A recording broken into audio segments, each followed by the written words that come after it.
it's easy to get sucked up in the fear when you're making that decision. But the broad picture is actually a really exciting one if you take a step back and look at it that way.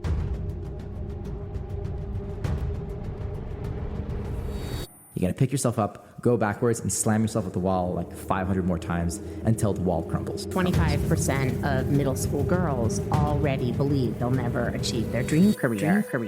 Hi, I'm Kara Goldin, founder and CEO of Hint. And you're listening to Unstoppable, a podcast spotlighting the journeys of inspiring entrepreneurs.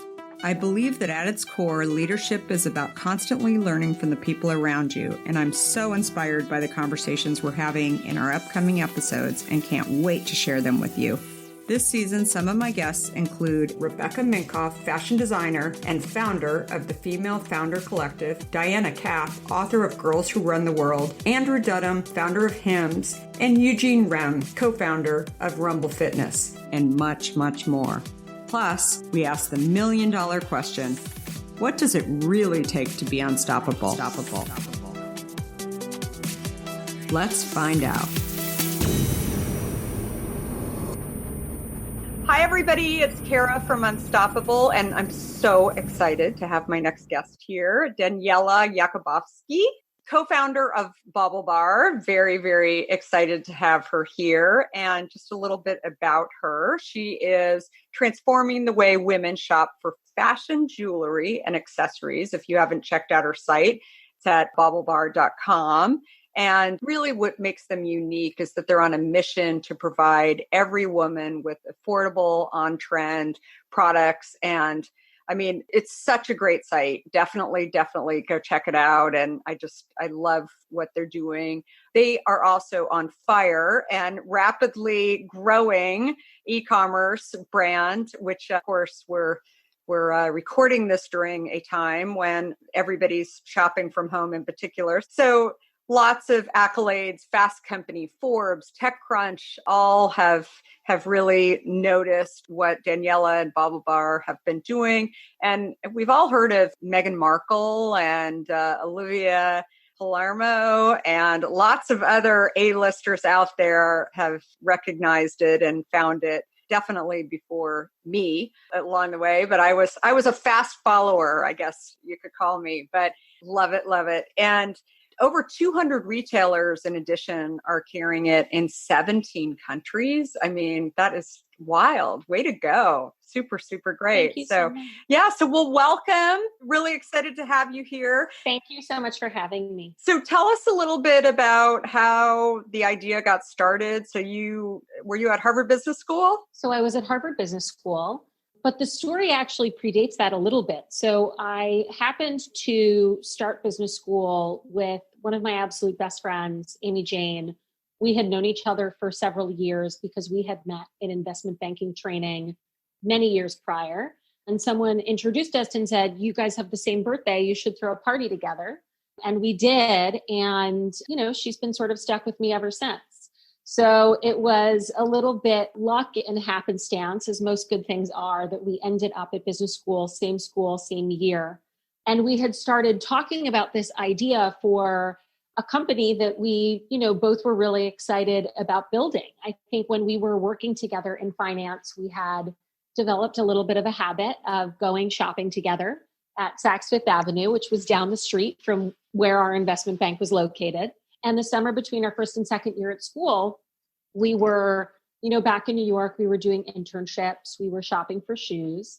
And we just started talking about how much we loved the category of accessories and specifically, fashion jewelry is such a really incredible, transformative category in terms of how we choose to dress, how we choose to express ourselves through the looks that we put together. And we just felt like there weren't a lot of brands or companies out there that were meeting what we were looking for as shoppers and as consumers. And we decided that we kind of wanted to tackle that problem together. And so in the very nascent stages, BaubleBar was born. Very cool. So was this a class project? I mean, when you were both in school together, but was it actually given like as a project or? So it wasn't given as any sort of project. It really was just the two of us sitting and shopping for shoes and talking about, I love fashion jewelry so much because it lets me, easily experiment with my wardrobe. If you want to try something new, I feel like I always look for accessories as a really easy way to sort of dip your toe in the water when you don't want to necessarily spend a ton of money on, a whole new set of apparel. It's a really fun way to just totally transform what you're wearing and your look. Interestingly enough, in business school, your second year, you can do what's called a field study, which is great because you basically get to set up the project however you want, and you find a faculty supervisor who is excited about what it is that you're looking to ultimately research or dig into, and that can become your credit. So, funnily enough, we had the idea after our first year at school, and then immediately we wanted to spend all our time working on it. We were like, this is so exciting. I just want to do this. So we sat down and kind of plotted out. We were like, well, how many field studies can you do? Can they all be field studies? And we were kind of just like chopping up the project into as many as school would allow. But essentially we had like a field study for the marketing component and a field study for like the ops component, and really tried to, as much as we could, sort of take all of these different ideas that we wanted to research and explore and somehow jam them into the curriculum. Unfortunately, we were able to do a lot of that. That's awesome. I think the thing that's so interesting about your company, I always feel like there's like a front end of a company, and then there's also this kind of, the back end of the company. And sometimes people think like, oh, the back end, like it just sounds awful, right? Really boring and stuff. And I just always geek out on that because it's really the data side and the decision making. So that is, in my mind, like that has been so often, I'm sure accessories were based on like the success of an accessory line or a company was based on sales, right? But I think you can actually sell more if you really understand your data and if you really understand who your customers are. And I think, over time that has become so apparent in so many different categories. I mean, our business, my day job as founder and CEO of Hint is, we have over 50% of our business is direct to consumer. And so it's always been, people are now just waking up and recognizing that we're an omni-channel brand and that we've been about data for a long time. But anyway, I just think it's so interesting because obviously, I mean, there's sort of two parts to this too, that you just celebrated your 10-year anniversary too. So yeah.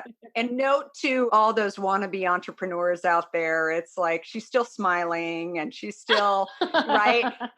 And so many times when I look at plans and people are like, oh yeah, in 3 years, we're going to flip the company and it's just like going to happen. Ching, you're right. And it just, so many entrepreneurs that I have on here, will live to tell that it's a marathon. It's not a sprint. 100%. Yeah, 100%. So anyway, going back to the data side of it, like, was that always kind of your thinking in developing this company? Yeah. I mean, data is something Amy and I both feel so passionately about and are so excited about. And you're right. I think it's, it's funny because when you do interviews and you talk about the company, it is, not the sexiest topic. Yeah. People don't always love to dig into the data. I think people really love to dig into the consumer side of things and the things that you really see on the face of the company, which obviously are fun and enjoyable and engaging, but data was always a really big part of where we wanted to be. I think just given our backgrounds, we are two people who love numbers. I think numbers can tell you such a robust story about any particular topic or thing. And where we really felt there was just a huge opportunity in this particular category was to really harness that data in an extremely powerful way to help inform the product designs that you were bringing to each of the different channels. So I think it's not just about the fact that we do have access to a lot of information around what people are buying and sort of looking for across our site. I think it's the data coupled with our whole distribution platform. So a lot of people usually shop one of our brands or shop us at a specific location. And a lot of people don't necessarily realize that we have out, BaubleBar.com, which is sort of like our innovation hub or the laboratory of the company. And then we have a ton of wholesale relationships. We work with retailers that we have always loved to shop and have so much love and respect for, folks like Nordstrom, Shop Up, Le Bon Marché in France. So we have a nice international presence there as well. We also have our second brand, Sugar Fix by BaubleBar, which is sold exclusively at all 1,800 Target doors and on Target.com. And then we also do private label for a couple of other retailers that serve a different demographic than BaubleBar or Sugar Fix by BaubleBar necessarily serve. And I think it's, the power of the data is really understanding what people are looking for and when to really help inform, what are the different trends and products that you should be really buying deeply into based on the channel. Because typically we're finding that, folks who are shopping on BaubleBar.com are reading the same blogs, looking at the same, accounts on social media, sort of on top of the same kind of trends and looking for the same things at the same time. And it really helps us, better predict and figure out when we should be introducing those trends or motifs to other audiences, and also what we think are going to be the winners. Interesting. And what did you see during COVID? I mean, in terms of what were any big trends that you were seeing in terms of people buying? I mean, I think we are constantly seeing so much. Yeah. It's been a whirlwind. I think when you think about the pace at which things change and evolve, I think one of the best pieces of advice we ever got early on was, think about your company like a stool, and each leg is a revenue stream. And if you cut off a revenue stream, the stool's going to topple. So if you have one revenue stream or two revenue streams, you're just putting a lot of pressure, right? And I think coming from finance, we also always think about the benefits of diversification. So right out of the gate, I think when the world fundamentally changed, we were really extremely fortunate that we were coming from a place where we had a platform with 4 distinct streams of revenue and 4 distinct avenues where we sold product. So when one of those distribution channels functionally went away for a few months because retail stores are all closed, we were fortunately able to really shift our efforts to some of the other streams. So I think for us, this idea of diversification and this idea of meeting the customer where they are has always been so core to our ethos and to the brand. And I think is something that really helped us sort of navigate some extremely challenging and certainly extraordinary couple of months. I think separately from that, we're seeing that people are, at least this year, and I don't know how long this will play out, but I think people are starting to plan things substantially more in advance. I think we're finding that people are already searching for Halloween product in the beginning of August, which we would have never expected. I think people are already starting to think about the holidays and starting to think about Thanksgiving, Christmas, Hanukkah. It's been a really just highly unpleasant year. Let's call it what it is. And I think that people are looking for those moments that feel joyful and happy, that you celebrate with people that you love. And I think that people are starting to plan a lot more in advance than they were in prior years, because it's always fun to have something to look forward to. I think that typically high summer, I think about what I used to plan in high summer, and I would always be planning, a vacation that I was taking, and that's not happening, and a lot of people would also be planning back to school. Typically you're shopping for all of the fun back to school things, and it's this really big moment. That's looking a little different this year. So I think people are starting to think about, some of those other holidays and momentous occasions and thinking about how they celebrate and show up for them. So you're in 17 countries. I mean, have any just sort of normalized from a trend standpoint? I mean, do you feel like everything's back to normal in certain parts of the world? It's interesting. I don't know that there's going to be a back to normal. I think that this was a pretty fundamental shift, and we're going to see that impacting behavior well into perpetuity. And I think now the question is, how do we as companies and how do we as brands kind of respond to the new normal and respond to the new expectations that people have. So, from our perspective, I think people still want products that make them smile. They still want products that bring joy and excitement to their lives. I think one of the areas that we're seeing change a little bit is I do think that across the board, we are seeing gifting increasing. Again, I think a lot of moments that you would typically celebrate in person with somebody, you are not necessarily able to spend celebrating with somebody. So I think we're seeing a bit of an uptick in people wanting to send a little pick me up or a little something just to say, I'm thinking of you. And it doesn't have to be, I spent $200. It can be like a little something, but I think people are really thinking about those moments. And we're also really fortunate in that the product that we sell is, what we call Zoom friendly, which is when you're thinking about the fact that now 80% of your interactions are truly happening from the shoulders up. Well, we've got earrings, we've got necklaces, we've got headbands, we've got face masks. Of things. Exactly. Yeah. This sort of what I've been calling the pantsless revolution is actually kind of working out, really well for us in an unexpected way. So we've certainly been benefiting from that because again, I think, the first couple of months you're like, oh, what is this? And now it's like, well, this is what things are going to look like for a while. So how do I make it feel like me? And how do I bring joy to this new normal?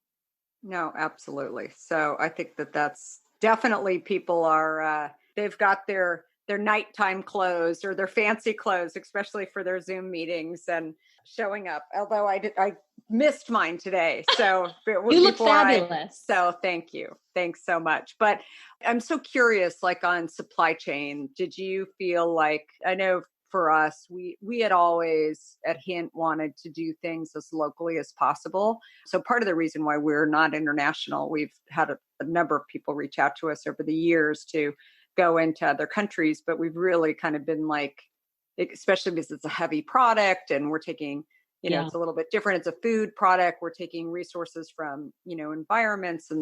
And so we thought, okay, when we do it, we're going to, try and source the fruit and the water and everything from these different countries. And when COVID hit, I think that the one thing that we were like, oh, wow, we really did this right. I mean, we source locally. And so, but I've talked to other people in this process with, other types of companies and definitely, with the world kind of at different stages, right? Through COVID, supply chains have been interrupted. And what did you learn about supply chain through this time? I think ironically enough, same lesson as we had on the revenue side, which is you better be diversified and you better be nimble, right? Because you ultimately rely 100% on your supply chain as much as you rely on your, distribution network in terms of how you get products to customers. So for us, something that, and again, I think we have an extraordinary product development and sourcing team that just works tirelessly.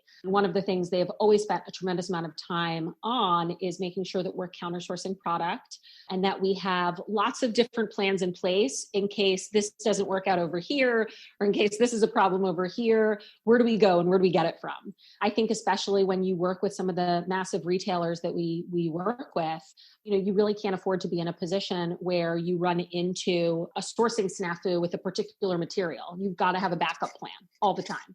So we have a backup plan, and then we have a backup plan to our backup plan. And that really, really helped get us through. And again, it was some really interesting couple of weeks and months, as I'm sure everybody had, where things were just really thrown, off course from what you usually do. Yeah. And, we're really lucky. We have a team of people who just hustle, and everyone was just, pulling out the backup plans and the backup plans and figuring out how we kept things moving. We're also lucky that we do have again, fashion jewelry is a category that has breadth of SKUs, which really helps. We're typically not a category where, there's this one particular earring and it's 80% of sales. You come to our site, we have a couple 100 things for you to browse. So here and there, where there are a couple of things where we were like, all right, well, we got to figure out something new for that guy. It doesn't totally throw things off the roadmap, which really helps. But again, it's that diversification. It's really critical. Yeah, no, I think that's super critical. And I would answer exactly the same way. And it's interesting because I think that the other lesson that I learned, something that we had done, and it really is on the operations side of our company versus what I was doing every day. But our chief operating officer, who happens to be my husband too, so I'm very proud of him, but has been really hammering this idea of automation for years and getting people out of the room so we don't like have any people when we're ultimately filling our bottles. And so for us, COVID was like, I mean, there was just nobody sick. I mean, and nobody was in the room. So we didn't have like big interruption in the process. But I just think that those are, while we have a moment where we're taking a little bit of a breather, I think everybody who's, running a company should really start to look at everything that you're talking about, like the diversification and as much automation as possible. And I think it's just now's the time. And, nobody saw this, or at least I didn't see this, pandemic coming, right? But I think it's a time where, it's really important to take a closer look. Did you know you were going to be an entrepreneur? I mean, did you always wish that you want it, like as a kid, were you? Yeah. I mean, it's funny. It's something both Amy and I talk about pretty frequently. I think one of the things we both really have in common is that we both have at least one parent that is first generation American entrepreneur. And I think that this is a really extraordinary place to be able to come and build something from nothing. If you have a great idea and a lot of hustle and a lot of heart, this is one of the few places where you can, really do that and find the support that you need. So, that's something I think we both really bonded over. We had both, talked about wanting to start something, but I think that it's tough when you're sitting and you're like, oh, I want to start a company. Let me come up with an idea. I feel like it doesn't ever hit you that way. It kind of, it hits you and you're not thinking about it like most things. And it was really lucky that we happened to have the idea at a time that was truly ideal to start something, in that we were in school, we weren't leaving a job, we were both young, we didn't have kids, none of the things that a lot of people, when they struggle with this concept of, oh, should I start something, wrestle with. The timing was extremely ideal for us. And we were really lucky that it happened at that time. And I remember even then, when we graduated school, at that point we had stood up a beta site for the company. And we had actually taken full-time jobs back in finance, because you don't know. You have no idea how it's going to go and what it's going to look like. And so we graduated in, I think it was like May or June. And literally the day after, we packed up a U-Haul and drove to New York. And we got this, sad little co-working office. This was before WeWork. We were literally in a closet. My parents sent us a plant for good luck and it died in a matter of hours. There was no light, there was no air. We were just trying to figure it out. And we were supposed to start jobs in September, but we were well, we got this beta site up, we've got 3 months, let's see what happens. And it's so funny because in the moment, it's so hard to look at, how things are going and truly take a non-biased opinion and say, these are really strong numbers, we should just do this, right? You still, I think, are really met with that fear of, oh God, what am I giving up? What if it fails? What if it goes nowhere? What if we launch it and nobody wants to shop with us again? And I think, again, both of our parents were so supportive. I remember my dad calling me and being like, how is this even a question? He was like, of course you do it and you start it and you see, because when are you ever going to do this again? He goes, and if you don't do it, you'll always regret it. And if it doesn't work, then guess what? You'll find a job. That's your answer. Go. So it was really nice to kind of have that support and just have those people around you kind of reminding you, it's easy to get sucked up in the fear when you're making that decision, but the broad picture is actually a really exciting one if you take a step back and look at it that way. Definitely. I have a book coming out in October that is called Unaunted, and it's about getting rid of the doubts and really ignoring the doubters that are around you, because you'll always be able to find them. But so often I talk about these stories in there where, it sounds like your dad was the person that really gave you the gas to kind of, say, what's the worst that could happen? And I talk about my dad a lot in this book too, that, so many times, I really wanted to go, and I knew I could do it. And, I remember when I was moving to New York many, many years ago, and I got cold feet at the, almost right before I was leaving, and really didn't think I was going to move and do it. I was coming from Arizona, and my dad said, "What's the worst that can happen?" And for my dad, it was always about finances. I mean, we didn't have a ton of money, and he was like, "Now just figure it out. Like, once you get there and you really just don't think that it's going to work out that well, then, what's it going to cost you to go to JFK and get a one-way flight from New York back to Phoenix?" And so I did the homework, like really figuring it out. And I, figured out even if I had a lease that was like a 1-year lease, and, and this is what it would run me if I had to break that, that's how he thought about things, right or wrong. And so for me, it was like, okay, well, yeah, I mean, if that's the worst that can happen, then maybe I can move forward. And so I often people always say to me, like, you're fearless, you're not really afraid of things. And that's not true at all. And I think that we all have fears. It's how you face them and how you tackle them. And I can't even say I fear it, but what I dislike most is when I am afraid of something and I want to become unafraid of something, right? And I know that the way for me to do that, and the way for so many to deal with that, is really to tackle it. So that's what the book is really about. And it's definitely about building hint, but it's also life lessons. And, and I really am a huge believer that you can do almost anything, and everybody can do almost anything if you, really face your fears, but also figure out how to become unafraid.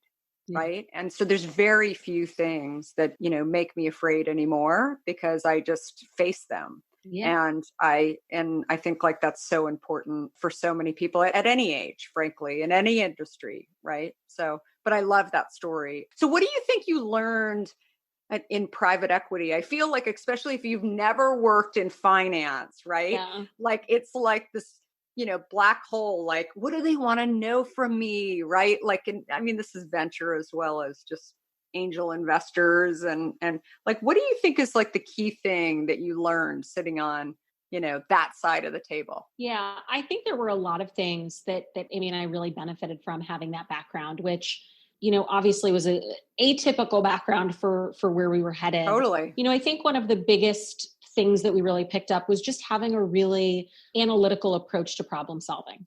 I think that when you're kind of facing like a really big problem that needs to be solved, that can feel really challenging for a lot of people. How do you start to break it down into small pieces and just start to do a basic analysis to put together, how you would approach something, or how you think it'll go, and, what is your best thesis as to how we should approach this? I think that that's a skill set that you just do so many times over in finance that really served us well. I think you also just learn how to tackle so many things. So we always say, there are areas of the company where we need people with extremely functional expertise, right? Like, I am not a graphic designer. If I open up Photoshop or InDesign, I literally have no idea what I am doing. It would be a big hot mess. I can't give my opinion on graphic design, but like, that is a very specific skill set that I just functionally do not have. But what I do have is that most things that don't require like a hard skill set, like coding or software, Amy and I always say that together we can figure most things out. Like, we're really good problem solvers. And I think that's gotten us really, really far in terms of what we are able to do. And I think that working in finance, you are trained to be quite tenacious. I think you just really figure things out. Separately from that, in terms of hard skills, I do think it was helpful when we were thinking about starting to raise money and we were thinking about raising capital. It was helpful that was a world that we just really understood. Mm-hmm. I think that when you approach that world for the first time, if you don't have somebody guiding you through it, it can be really challenging and really scary. I think for us, the fact that we really knew how to put pitch materials together, how to put a fundraising model together, how to sort of prep for what we thought were a lot of the questions we were going to get in the early days, especially when you're raising off of an idea, on a pitch deck and you literally don't have product and you don't have customers, you don't know what you're doing. It was really helpful that we not only had a couple of years of, in many cases, putting those materials together for, companies that we were working with or evaluating companies, pitch materials. We also had this extraordinary network of former mentors, bosses, teachers, et cetera, who were able to help us just stress test a lot of those materials and ultimately our pitch to investors, which was just really, really helpful, really helpful. That's amazing. So what's next for you guys? What are you most excited about for this year? It's been such a whirlwind. It's been a really exciting year. I think that we're really excited to keep building. We're really excited to just continue to bring new product to people that makes them smile and gives them a new way to express themselves with accessories. Obviously it's been a year of extraordinary change, but I also think that has brought us so many, opportunities that we couldn't have ever have predicted. So for example, face masks.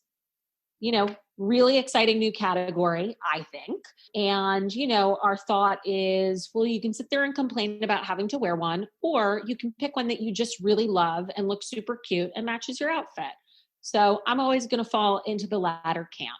And I think that it's just given our team something really fun. And I think one of the things that I always loved the most about, being at an entrepreneurial company is I think one of the most fun things about it is the challenges change constantly, the opportunities change constantly, and how quick can you roll with the punches, which I think just gives you such an extraordinary amount of opportunities for learning and growth. And this year has certainly provided plenty of those. So, I personally think that it's just made it fun. And it's been particularly fun because the whole team has really risen to the challenge of how do we figure all of these things out and how do we figure them out all in 65 disparate places. And that's been, while challenging, just really rewarding. I think when you see the final results and you get to celebrate those together as a group, it's been really rewarding. I love it. I love it. So my last question, what makes you unstoppable? So I think what makes me unstoppable is really the team and people that I've surrounded myself with. I think whether that's Amy, my business partner at BaubleBar, whether that is the extraordinary team that we have brought on to help us build, the vision for the company. I think the thing that ultimately keeps it all going and keeps us going is that incredible group of people. No person is an island. And I think that it's whether it's the functional support of someone jumping in and helping you solve a problem, or it's the softer side of people just knowing you so well that they know when you're just having a day and you just need like a pick me up, or you need somebody to just say something that's going to kind of like knock you out of that funk. I really think it ultimately is that team. I love it. I love it. So where do people find you, Daniella? And then also I mentioned BaubleBar. So baublebar.com. Yes. So we are at baublebar.com, or all of our socials are at BaubleBar. So BaubleBar. And you can always find us at your local Nordstrom, at your local Target. Look for Sugar Fix. We're there and we're excited to welcome you. That's awesome. And then Daniella, which social are you generally on? Oh, I'm usually on Instagram and I am Daniella Fiala, Fiala.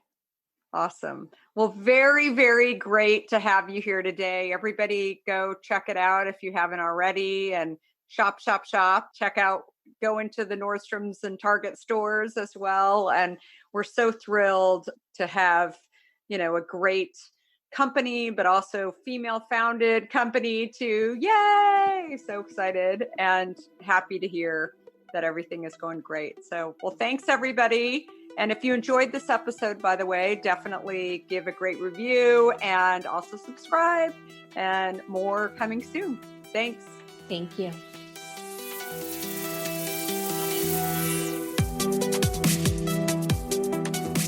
If you like what you heard, please help spread the word and leave us a review. You can also follow along with me on Facebook, Instagram, Twitter, and LinkedIn at Kara Goldin. Do you have a question for me or want to nominate an innovator to spotlight? Please talk to me at Kara Goldin on Twitter. Thanks so much for listening. Until next time, be unstoppable.